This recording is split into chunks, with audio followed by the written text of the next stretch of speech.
그럼 오늘 첫 주제에 대해서 말씀을 드릴게요. 오늘은 첫 시간인 만큼 아주 기초적인 내용을 다룰 건데요. 한번 읽어볼게요. 재무회계 기초 및 1년 흐름. 이 장기요양 기간 회계가 처음이신 분들은 꼭 알아야 할 내용이에요. 재무회계를 할 때 아주 기본적인 지식과 회계가 어떻게 진행이 되는지 큰 흐름을 설명을 드리겠습니다. 이 본격적인 내용에 들어가기 앞서서 이 장기요양 기관을 운영하시는 시설장님, 센터장님, 회계 담당자님이 알고 있어야 할 법령이 있어요. 바로 이 두 가지인데요. 사회복지법인 및 사회복지시설 재무회계 규칙과 장기요양기간 재무회계 규칙. 제가 노란색으로 지금 화면에 표시를 해놨는데 이 두 가지는 꼭 알고 계셔야 됩니다.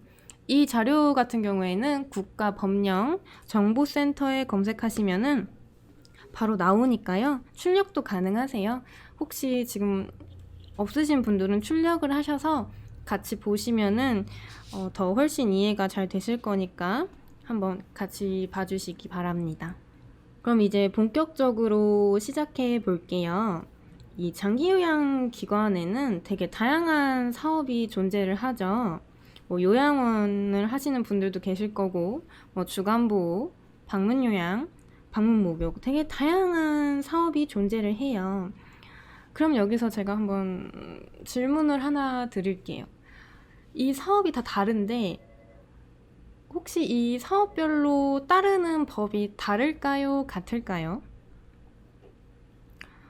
어차피 뭐 같은 장기요양 기간이니까 그냥 같은 법 따르는 거 아니에요? 라고 이제 생각하실 수도 있는데 그건 아닙니다. 이제 조금씩 다 달라요. 제가 그래서 지금 화면에 띄워놨는데 보이시죠?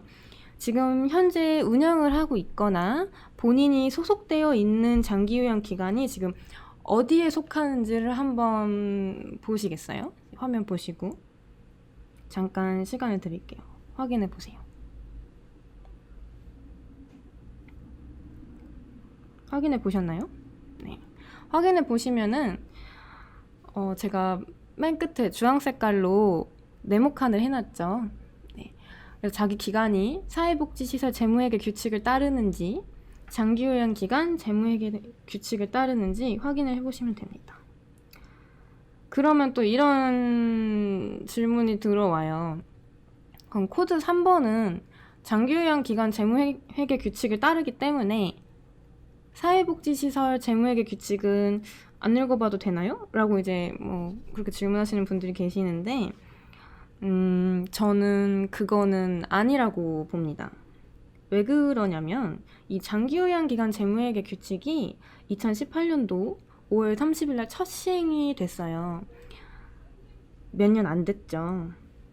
그래서 이게 계속 개정이 되고 있는 상태고 이게 만들어진 지 얼마 안 됐기 때문에 내용이 부족한 것도 사실이에요. 그리고 한 가지 더. 2019년도 12월 12일자로 시행된 게 하나 있어요. 뭐 다 아시겠지만 노인 장기 요양 기간 지정제 및 갱신제가 시작이 되었죠. 이게 시작이 됨으로써 이 회계가 굉장히 까다로워질 것으로 저희는 예상을 하고 있어요. 국회에서는 법도 점점 강화될 것으로 예상이 되고 있기 때문에 저는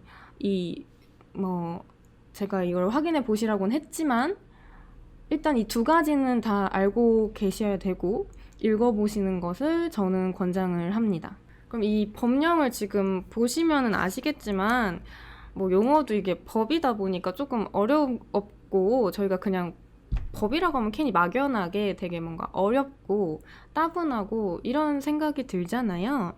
그래서 제가 한번 이 재무회계 규칙 중에서 핵심 포인트만 좀 4가지 정도 추려서 말씀을 드릴게요. 이 4가지의 기준은 이 장기요양 기간 재무회계를 처음 하시는 분 기준으로 추렸기 때문에 좀 어느 정도 운영을 하시고 경험이 있으신 분들은 다 아시는 내용일 거예요. 그래도 본인이 알고 있는 내용을 다시 한번 깨우친다는 느낌으로 들어주시면 되겠습니다. 일단 첫 번째로 예산 목적에 맞게 사용을 해야 합니다. 이거는 뭐 꼭 장기 요양 기간뿐만 아니고 모든 회계가 이제 기본이라고 생각을 하는데, 맨 처음에 저희가 회계를 시작할 때 예산을 짜죠. 2020년도 예산을 이제 짜셨을 건데, 작년에 이 예산을 짰으면 이 예산에 맞게 수익과 지출이 일어나야 해요.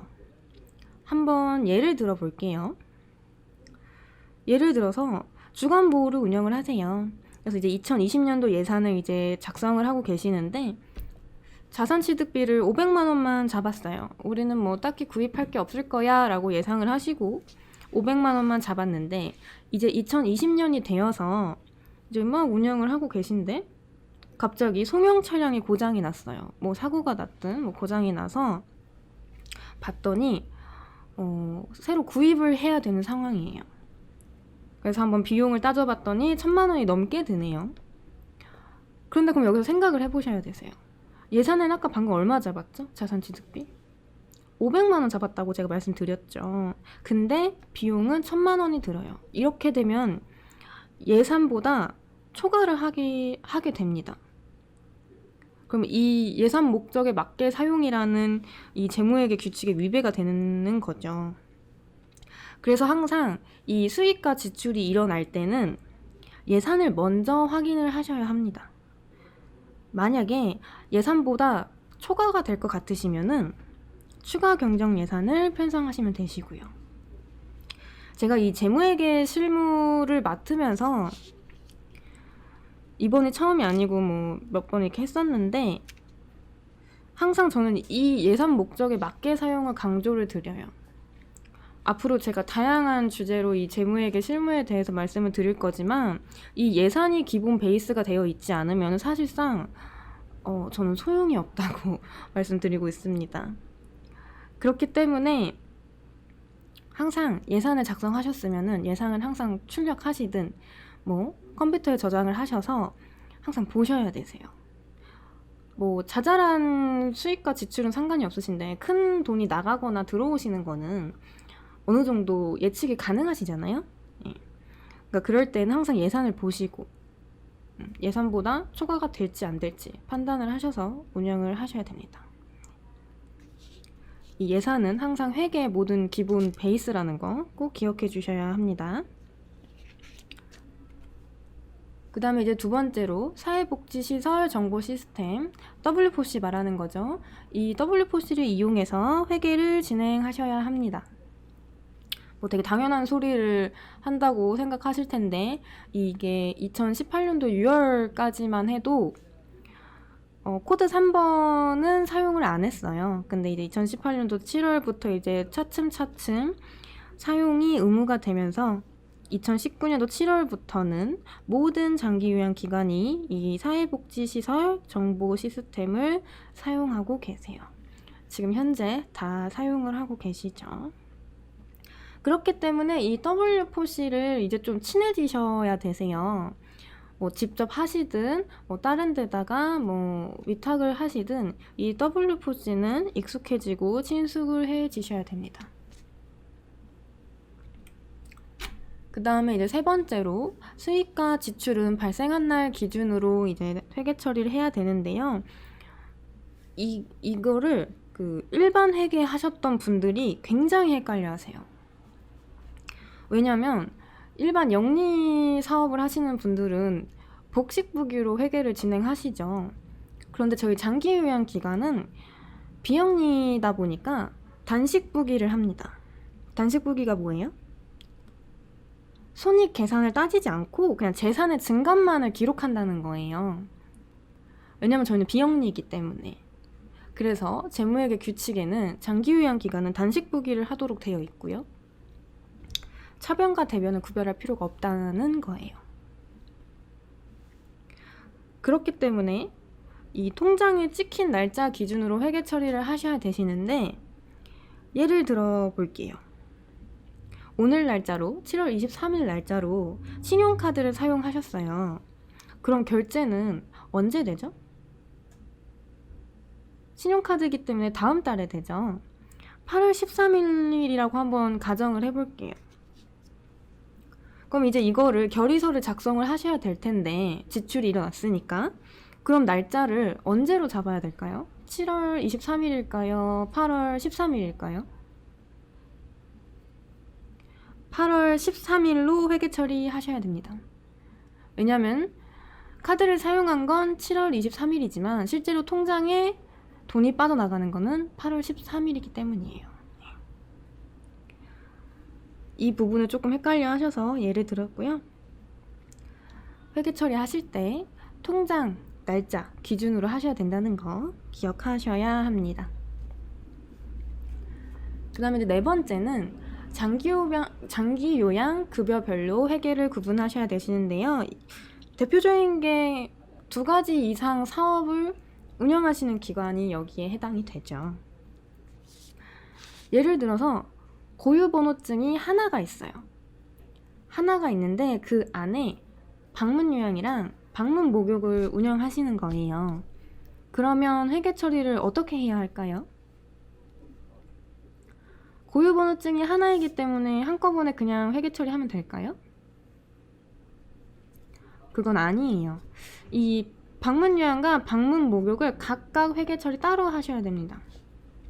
그래서 통장을 각 사업별로 가지고 있는 게 좋으시고 돈이 들어오고 나갈 때도 방문 요양은 방문 요양 통장에, 방문 목욕은 방문 목욕 통장에 이렇게 구분을 하셔서 회계 처리를 하셔야 합니다. 현재 2가지 이상 사업을 운영하시는 기관은 꼭 사업별로 지금 회계 처리를 하고 있는지 확인을 해보셔야 하세요. 지금 화면 보시면은 제가 뭐 장기요양기관 재무회계 규칙 기준으로 이제 적어 놓긴 했는데 그러면 사회복지시설 재무회계 규칙 따르는 기관 입장에서는 뭐지 싶으실 거예요. 근데 제가 이거를 장기요양 재무회계 규칙 기준으로 한 이유는 현재 우리나라는 코드 3번인 기관이 훨씬 더 많기 때문에 장기요양 재무회계 규칙 기준을 작성을 했고요. 이게 다 사회복지시설 재무회계 규칙에도 있는 내용이에요. 있는 내용이니까 시설이나 제가 상관없이 이 4가지는 꼭 알고 계셔야 합니다. 그럼 이제 회계의 큰 1년 흐름에 대해서 알아볼게요. 저희 재무회계는 회계 연도가 1월 1일부터 12월 31일로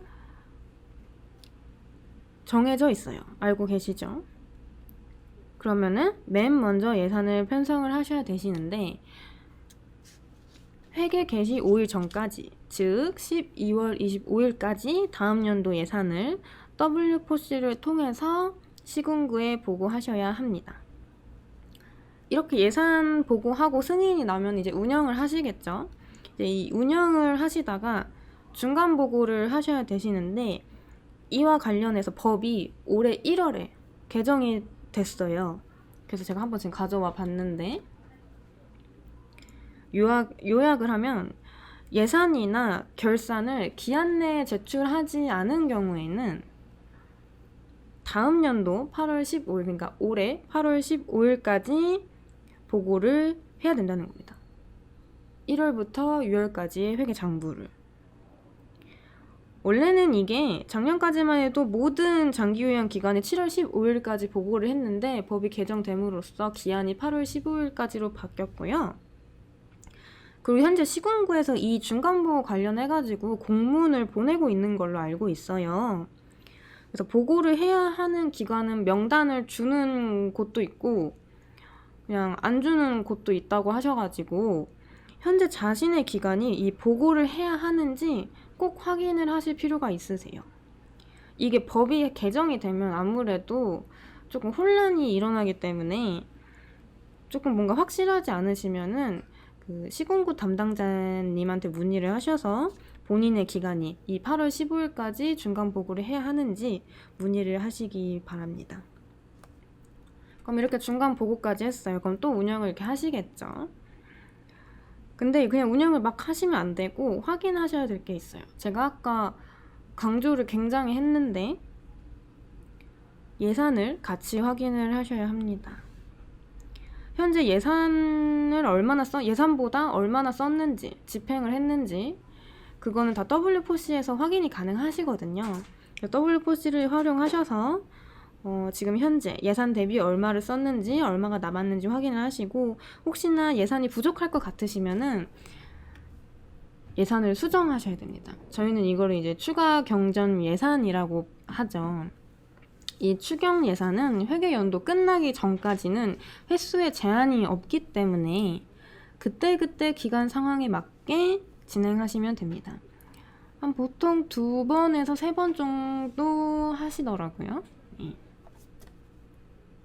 그럼 이제 추경도 했고 또 운영을 하셔서 12월 31일이 지났어요. 회계 연도가 끝난 거죠. 그럼 이제 결산 보고를 해야 합니다. 이 결산 보고는 다음에 3월 31일까지 하시면 되시고요. 2020년도 예산은 2021년 3월 31일까지 하면 됩니다. 그럼 이렇게 결산 보고까지 완료를 했어요. 그러면은 이 한 해의 회계가 끝나는 겁니다. 네. 그냥 이렇게 하나의 화면으로 보니까 좀 간단해 보일 것 같은데 막상 해보시면은 준비할 서류도 많고 신경도 쓰셔야 되시고 시간이 꽤나 걸리는 작업이에요. 그렇기 때문에 제가 이 예산과 추경과 결산 보고 시즌에 맞춰서 이거에 관련된 방송을 다룰 예정이니까 그때 혹시 어려움이 있으신 분들은 그때 방송을 참고해 주시면은 좋을 것 같습니다. 오늘 방송은 이만 마치겠습니다. 감사합니다.